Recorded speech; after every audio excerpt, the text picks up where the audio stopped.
Hello friends, this is Sanjay. As you are aware, the CTET December 2021 examination was conducted in an online mode over a period of 23 days. In this video, we will be solving the 30 CDP questions from the paper 1 which was conducted on the 5th of January of 2022. Since there are 23 versions of paper 1 and 30 questions per subject, we will be solving 690 questions per subject in this series. And all videos will be available both in English and Hindi versions on our channel. If you go to the Magic Exam YouTube channel and click on this down arrow and click on playlists in the menu, then you will find separate playlists for each series from where you can find and watch these videos easily. Which of the following is an example of using gross motor skills? Now, we have already discussed that there are two types of motor skills. There are gross motor skills and fine motor skills. Whenever we do any fine work or delicate work where we use our fingers or toes, then those are examples of fine motor skills. Whenever we do any work which requires the use of bigger muscles of our body, that is gross motor skills. Painting, writing, cutting, so these are all activities where we use our fingers. So these are fine motor skills because we use the smaller muscles of our body. Running, jumping, sliding, throwing, catching, kicking. So this is where we use the bigger muscles of our body. So these are gross motor skills. Now, when we look at the options, the first one says balancing on one foot. So we are using the bigger muscle of the body, right? Therefore, this has to be an example of gross motor skills. If you look at the other options, squeezing a pea. A pea is a small seed. So we use our fingers to squeeze a pea. Therefore, this is fine motor skill. Turning the pages of a book, we use our fingers. So this is also fine motor skill. Holding a pencil, we use our fingers. Therefore, fine motor skill. Therefore, only one option, that is option 1, is an example of gross motor skills. Development changes are a result of which of the following? Now, development is because of both nature and nurture. If your parents are tall, then there is a very high probability that you will also be tall. But just because you have good genes, which you have inherited from your parents, right? That is hereditary factors, does not automatically make you tall. You also need good food, you need good exercise to become tall. Therefore, development is a combination of nature and nurture, or hereditary factors and environmental factors. When we look at the options, the first one says unique combination of genetic and environmental circumstances. This is correct because genetic is nothing but nature or hereditary and environmental is nothing but nurture. Therefore, development is a result of genetic and environmental circumstances or factors. Therefore, this is the correct answer.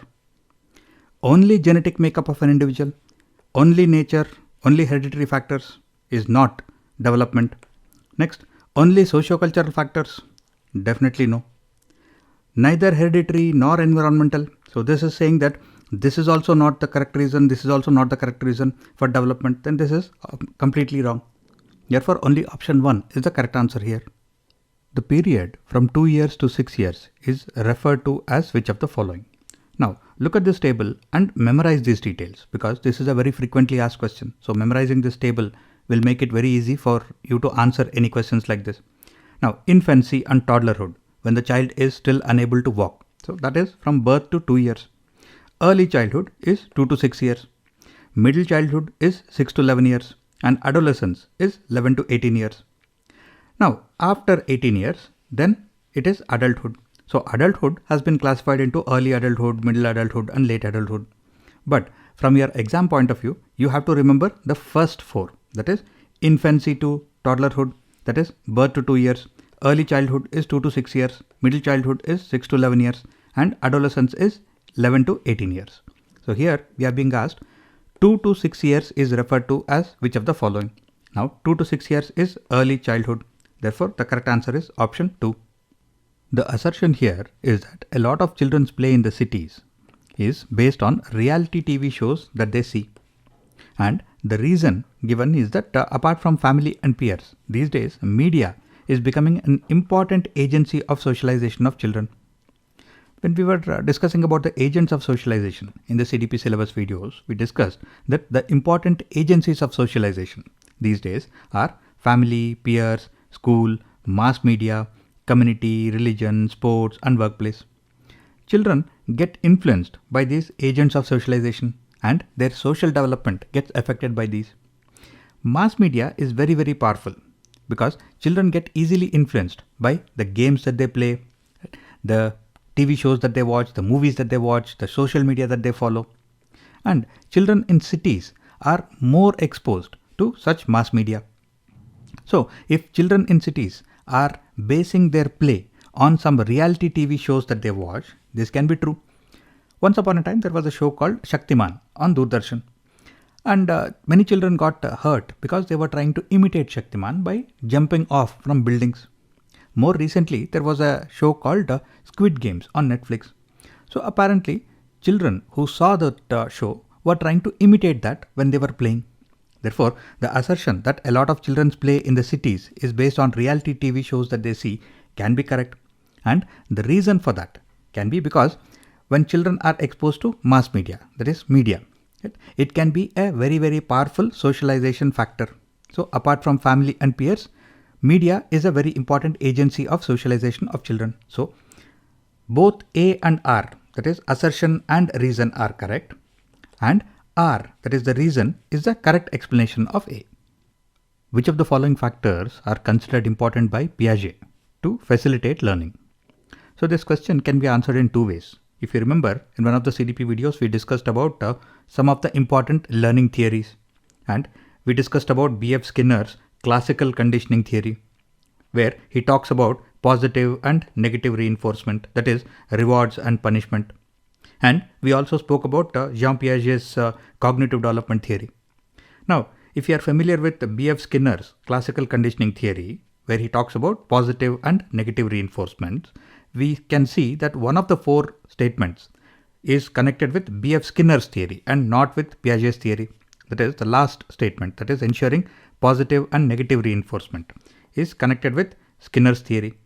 Therefore, any option which has 4 in it cannot be the correct answer. Therefore, we can eliminate options 1, 3 and 4. So we are left with one option, that is option 2, which has to be the correct answer. Now, if you look at Piaget's theory, where he talks about cognitive development, then he talks about mobility of the teacher. That is, the teacher should be an active participant in the classroom. The teacher should not just sit in one corner or one side of the classroom and give a lecture. The teacher should actively interact with the students. So mobility of the teacher is important. Next, provisioning of diverse materials. That is, if you just give textbooks, then you cannot expect children to learn properly. Right? You have to use audio-visual material, you have to use experiential teaching. Therefore, provisioning of diverse materials is also important. And providing moderately novel experiences. That is, if we talk about a zoo, then children might learn only the theoretical aspect. Whereas if we take them to a zoo and show them a zoo, then they can experience a zoo and they can understand things much better. Therefore, provisioning moderately novel experiences is also important.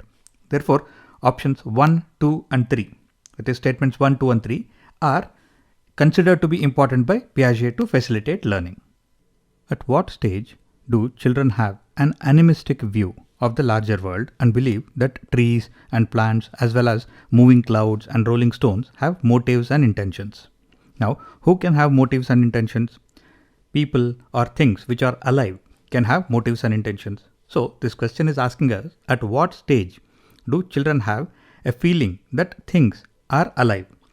They think their toys are alive, and if they get hurt by things like a door or a wall, they think the door or the wall intentionally hurt them and they want them to be punished. So at what stage do children think that things are alive? Now, the simple way to answer this question is, you remember Piaget's 4 stages of intellectual and cognitive development, and you know that the sensory motor stage is from birth to around 2 years.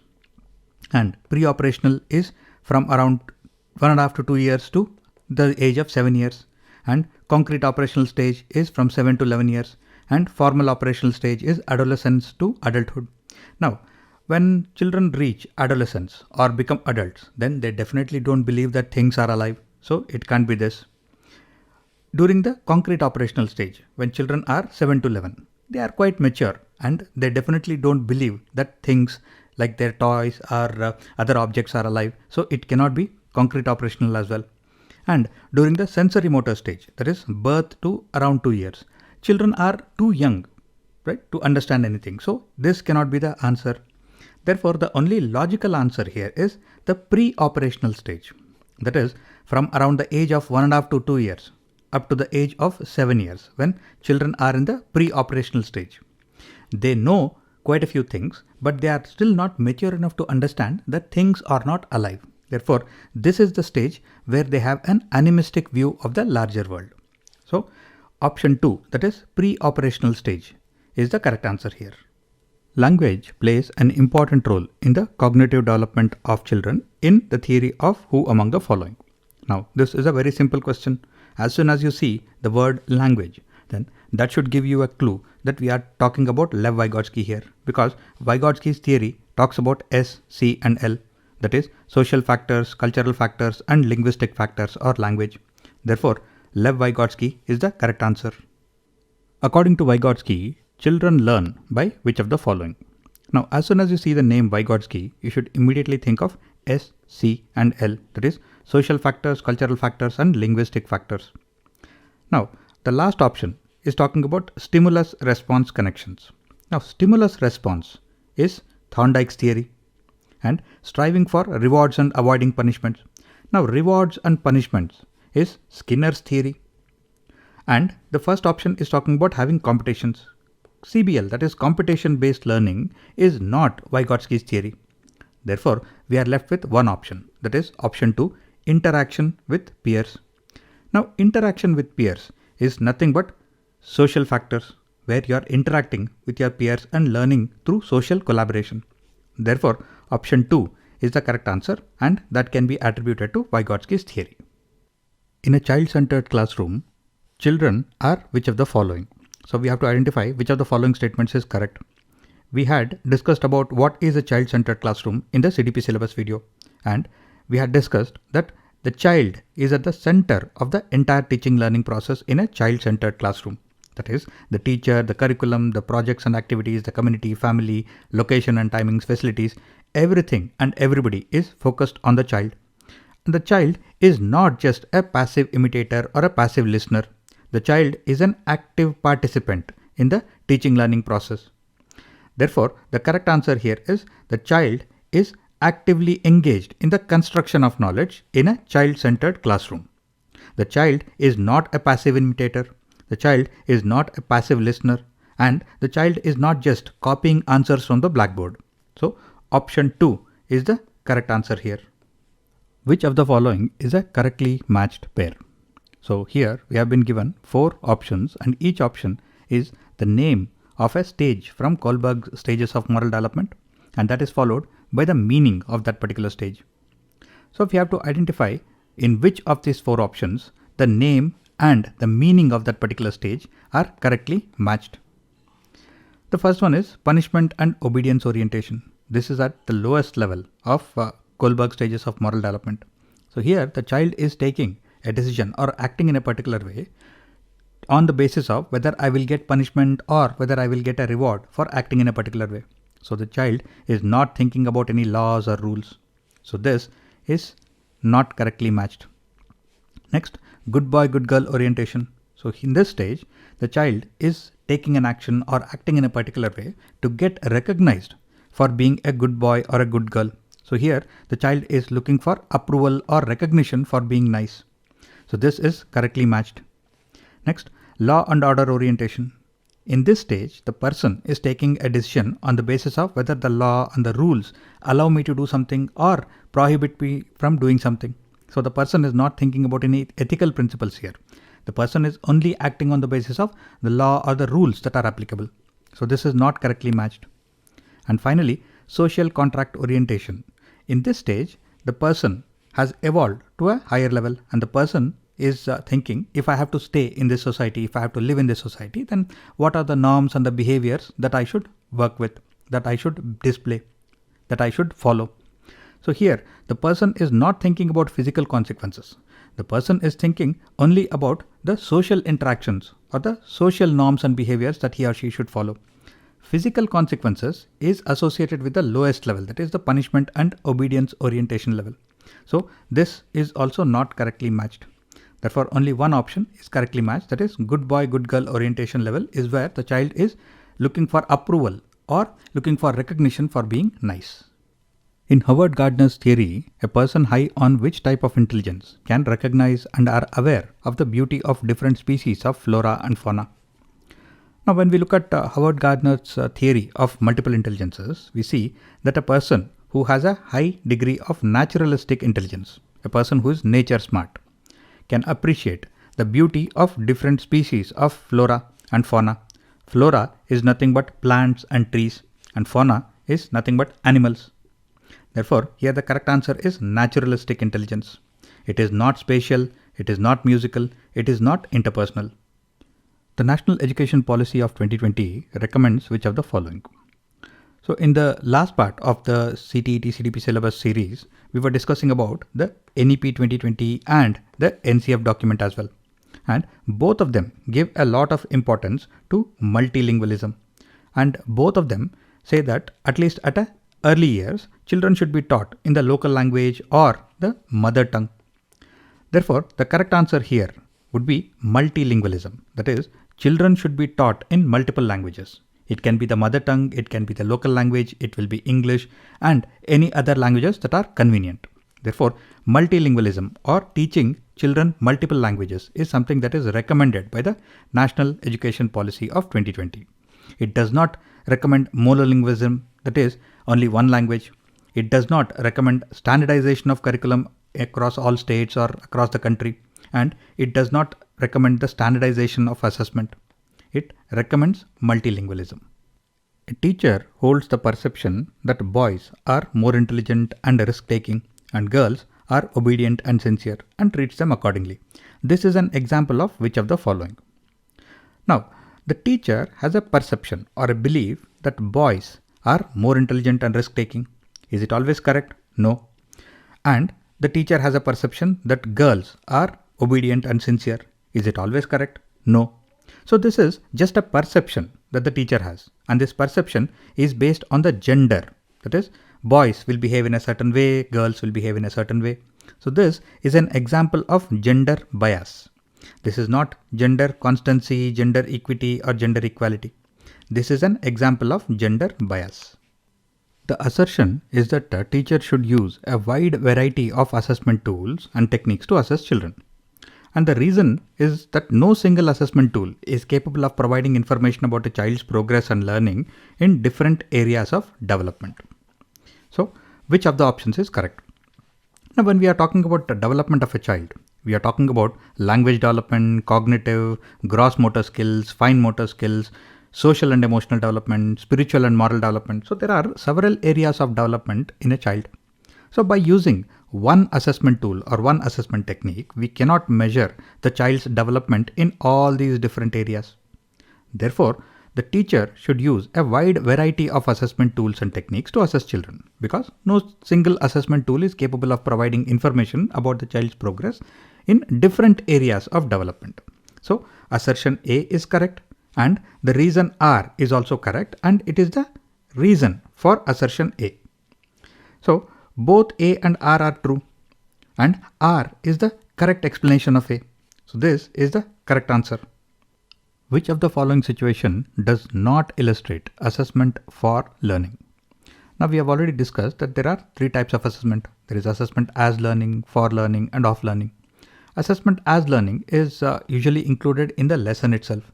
So this is where the assessment is also part of the learning process.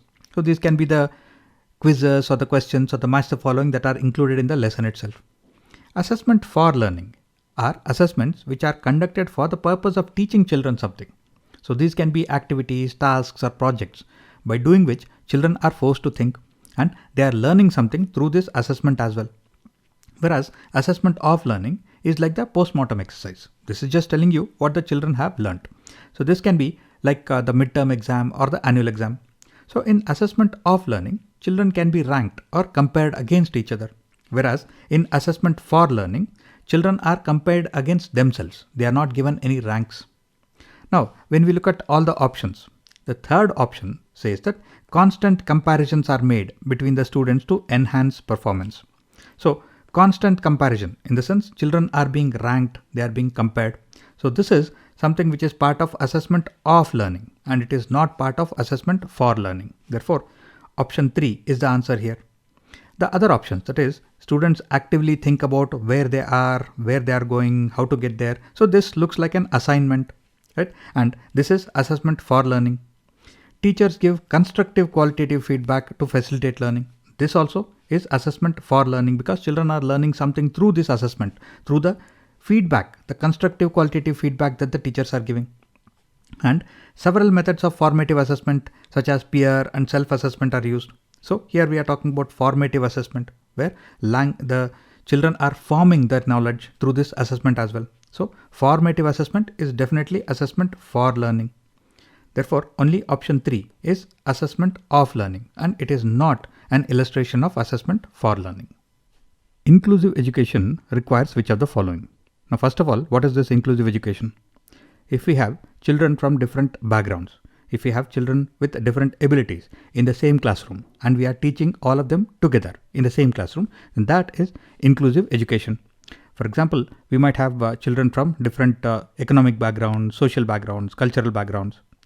Or we might have fully able children, we might have children with learning difficulties, we might have children with physical disabilities, and we are teaching all such children with different abilities and different backgrounds in the same classroom. Then that is called inclusive education.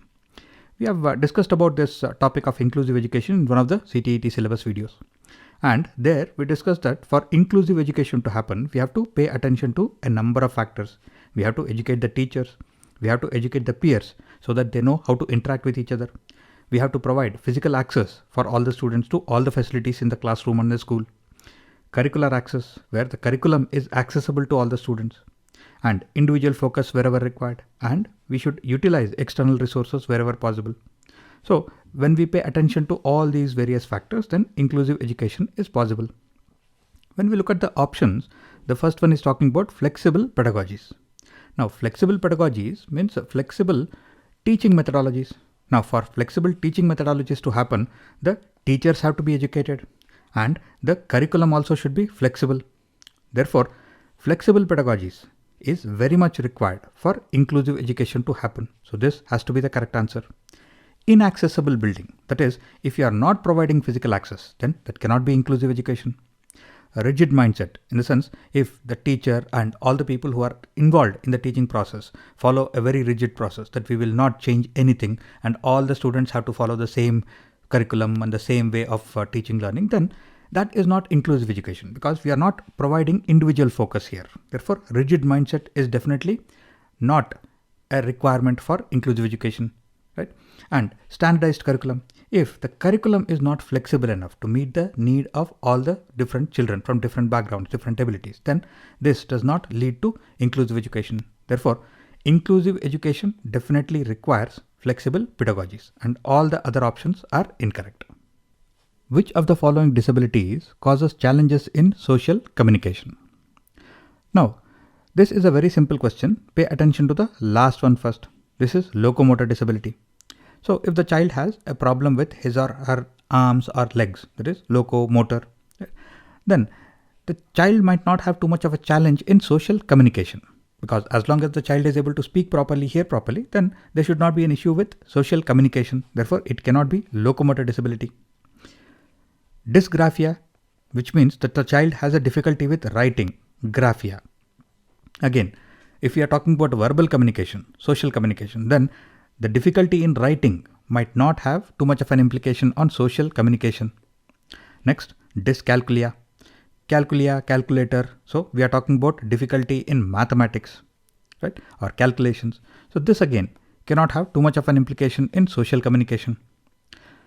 Autism, that is autism spectrum disorder, is a disorder or a disability where the child has a challenge in social communication and social interactions. Therefore, the answer here is autism. Which of the following helps in inclusion of learners from disadvantaged and deprived groups? So first of all, who are these learners from disadvantaged and deprived groups? We discussed about this in one of the CTET videos and we discussed that children from socially and educationally backward communities or economically weaker sections who don't have the same kind of advantages, the same kind of facilities that normal children do. Right? So children who come from socially and economically backward communities or economically weaker sections can be called learners from disadvantaged and deprived groups. So how can we include these children in the normal regular classroom? So standardized testing. Now the testing or the assessment methodology also has to be flexible so that we can use it for assessing children from different backgrounds and different abilities. If we use standardized testing, that is only one type of assessment model, then it may mean that children coming from deprived sections of the society or disadvantaged sections of the society might not get assessed properly. So testing assessment should not be standardized. It should be flexible, right? And pedagogy centered towards the dominant group. Now, if we focus the pedagogy or the teaching process towards the dominant or the majority group, then the children who are underrepresented, who are from this disadvantaged and deprived communities, right? So they might not get adequate focus, they might not be able to understand what is going on because the pedagogy or the teaching process is aimed or focused on the dominant group. Therefore, the teaching process should not be focused on any one group. It should address all the learners. It should address the requirement of the individual learners. Therefore, this cannot be the answer. Next, decontextualized curriculum. Curriculum should always be contextual. That is, if I'm talking to Indian children, the examples that I give should be from India. If I'm talking to American children, the examples should be from America.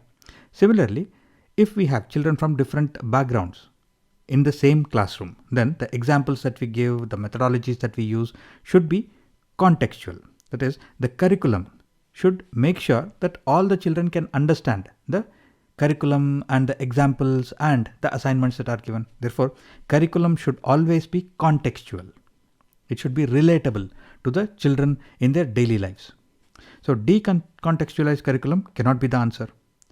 Consideration for diversity. Consideration for diversity means that you are taking into account the fact that children coming from these disadvantaged and deprived groups may need some extra attention, they may need to be taught in a different way, they might need some additional facilities. Therefore, you are giving adequate consideration for the diversity in the classrooms. Therefore, this is the correct answer. Provision of multiple modes of representation of content will help in inclusion of which of the following?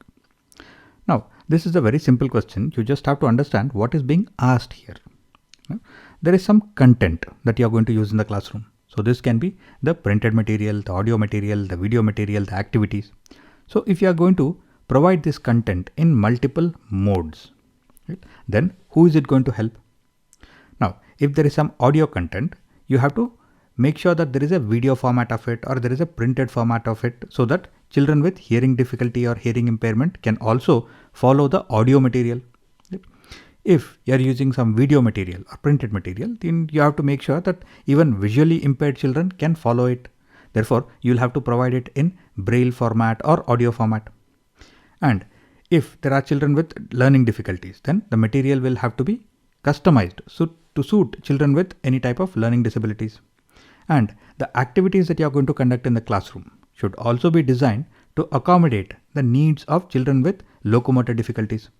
Therefore, if you are going to provide content in multiple modes, then it will help children or learners with all kind of impairments, difficulties or disabilities. Therefore, the answer would be 1, 2, 3 and 4. So 1, 2, 3, 4 is the correct answer. Which of the following is a correctly matched pair of appropriate accommodation strategy for inclusion of students with specified disability? That is, if children have one of these different types of disabilities, then which of the following options will help them in the classroom? Now, let's start with the last one, visual impairment. If you have a child who is visually impaired, by giving that child picture books, how can it help? So this definitely will not help because the child cannot see. If there is a child with hearing impairment and you give the child some audio tapes, right, then how can the child hear? Right? So giving the child audio tapes will not help the child. Next, if there is a child with dyslexia, the child has difficulty in reading, right? So by assigning a lengthy written assignments, you might not help the child much. Here, probably it should have been dysgraphia. That is, the child has writing difficulties. But even in case of dyslexia, the child cannot read properly. By giving lengthy written assignments, how do you help the child? So this cannot be the correct answer. Next, dyscalculia, that is, the child has a difficulty in mathematics, in calculations. So if you provide the child with a calculator, then the child will be able to do the calculations and participate in the classroom along with the other children who don't have dyscalculia, who can calculate properly. Therefore, dyscalculia can be addressed to a large extent by providing calculator wherever possible. Therefore, option 1 is the correct answer. In early grades, which of the following approaches is preferable for teaching learning process? Now, the best way to answer this question is to remember these 3 lines. I hear, I forget. I see, I remember. I do, I understand. That is, hearing is good, but seeing something is better than hearing, and doing something is the best way for understanding something. Now, when we look at the options, the first one says imitation without understanding. Now, if children are just imitating something without actually understanding it, then that cannot be a good teaching learning process. So, we can delete this. Passive listening. If children are just sitting in the classroom and the teacher is giving a lecture and children are just trying to listen to that lecture, then children will get bored easily. So they might not be concentrating in the class. So passive listening is definitely not a good teaching learning process. This can be deleted. Rote memorization. Rote memorization is memorizing something without actually understanding it, and this is definitely not good for teaching learning at any level. So this can be deleted. Learning by doing. This is the best teaching learning process in any level and not just early grades. So this has to be the correct answer, because if you hear something, you'll forget it after some time. If you see something, you'll remember it for a longer time. If you do something, then you will actually understand it better. The assertion is that participation in the social life of the school is significant for learning to occur. And the reason that is given is that learning is primarily a social activity. So we have to choose which of these options is correct. If you remember Vygotsky's theory, he talks about social factors, cultural factors, and linguistic factors. And he says that social factors are very, very important for the cognitive development of a child. And if you look at any of the modern and accepted learning theories, all of them will agree that learning is a social activity. Children learn a lot through social interactions. In the school, when children interact with the teachers, with their classmates, peers, juniors, seniors, so they learn a lot of things. Therefore, participation in the social life of the school is significant for different types of learning and development to occur. And we are not just talking about academic learning here. We are talking about social development, we are talking about emotional development, right? So, and the reason is that learning is primarily a social activity. As we discussed, most of the accepted and popular learning theories agree with the same thing, that learning is primarily a social activity. Therefore, the assertion A is correct. The reason R is also correct. And the reason R correctly explains the assertion A. Therefore, the option 1, which says that both A and R are true and R is the correct explanation of A, is the correct answer here. Teachers can make classroom activities more meaningful by doing which of the following? Dividing them into disconnected chunks, giving ambiguous instructions about them, presenting them in a decontextualized manner, or situating them in an authentic context. Now the first one, dividing them in disconnected chunks, means that there is one activity and you are dividing it into multiple parts, part 1, part 2, part 3. But you are not giving it to the students in a connected manner. You are giving it in disconnected chunks. That is, you ask them to do part 1 and then part 3 and then you might give them part 2. So here there is no clear connection between the different parts, because they are starting with 1, they are going to 3, then they are coming back to 2. So if you teach them something in disconnected chunks, they might get confused. So this cannot make things meaningful. Giving ambiguous instructions about them. Ambiguous can mean unclear or confusing. If you give unclear or confusing instructions about anything, that will definitely confuse the children, so this cannot make things meaningful. Presenting them in a decontextualized manner. Now, contextual is something that we discussed in one of the CDP syllabus videos. Now, contextual learning means something that the children can relate to in their day-to-day life. For example, if I am teaching children about fruits, then if I give banana as an example, then that is contextual, because children can see bananas, they can taste bananas, and this is something that all children will be familiar with. If I use dragon fruit as an example, then many of the children might not even know what this is all about, right? What is this dragon fruit? Therefore, presenting activities in a contextual manner, which they can connect with and which they can relate to in their day-to-day life, definitely is required. However, if we present something in decontextualized manner, that is, there is no context, then this cannot make things meaningful. The last one says situating them in an authentic context. That is, the task or the activity that you are giving should be contextual and it should be authentic, something that they can relate to in their day-to-day life. For example, when I'm talking about fruits, then I give them a contextual example. When I talk about money, then I show them Indian currency and I let them go and explore how to buy things in a shop. So I'm giving them an authentic task which they are very likely to use in their real life. So by situating tasks or activities in an authentic context, we make them more meaningful. Which of the following pedagogical practices does not contribute positively in the teaching learning process? Curriculum adaptation as per needs. If you are adapting the curriculum as per the needs of the children, this definitely helps in the teaching learning process. Next, experiential learning for students. Experiential learning, where children learn by doing, right? So this definitely helps in the teaching learning process. Innovation in the curricular planning. That is, if you use new techniques and new knowledge and if you innovate in the curriculum, then that definitely helps in the teaching learning process. Rigid exam-centered teaching process, where your entire teaching learning is focused on children clearing a particular exam. Whether they understand the subject, don't understand the subject is not important. They should just clear the exam. If that is a kind of strategy that you are following, then this is definitely not going to help in the teaching learning process. Therefore, which of the practices does not contribute? That will be option 4. The assertion is that a teacher should connect content to be taught with the students' daily life experiences. And the reason is that children come to school with valuable life experiences that the teacher needs to pay attention to. Now, what is connecting content with daily life experiences? This is nothing but contextual learning, meaningful learning, or authentic learning, where whatever children are learning in the classroom should be related to or connected to their real life. Right? Now, the reason is that children come to school with valuable life experiences that teachers need to pay attention to. That is, children already have experienced a few things in their life or they will experience these things in the future. So, by teaching something that they can connect to in their real life, the learning becomes more authentic, meaningful and contextual. Therefore, the assertion is correct and the reason is the correct explanation for this assertion. So, option 1, which says that both A and R are true and R is the correct explanation of A. This is the correct answer. Which of the following helps learners evaluate their own learning and check their understanding? Now, we have been given 4 options here. For questions like this, we can use an elimination strategy. The last option is rote memorization.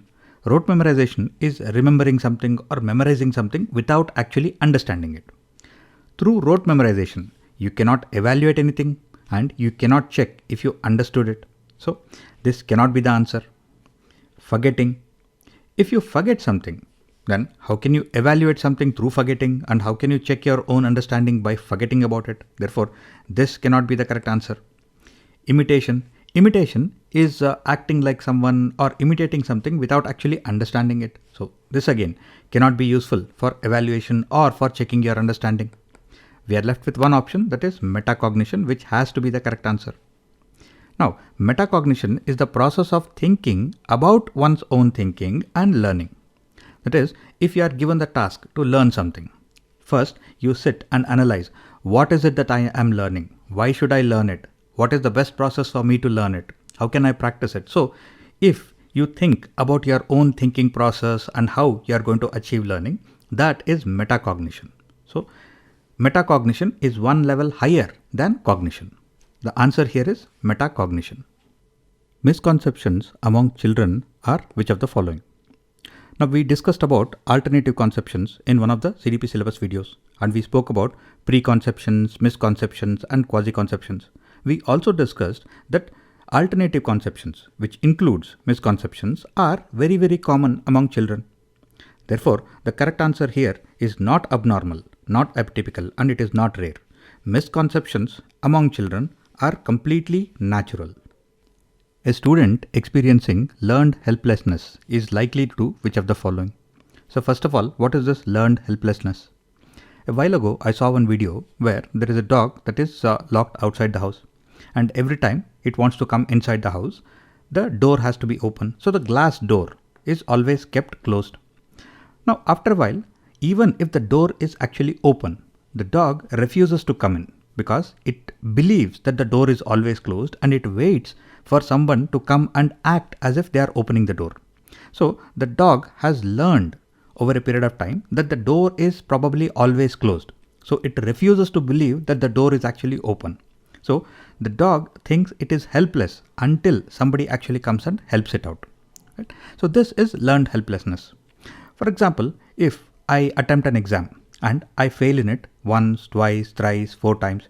So the 5th time I might not even attempt the exam because I believe that I will definitely fail in the exam. So I have learned to be helpless.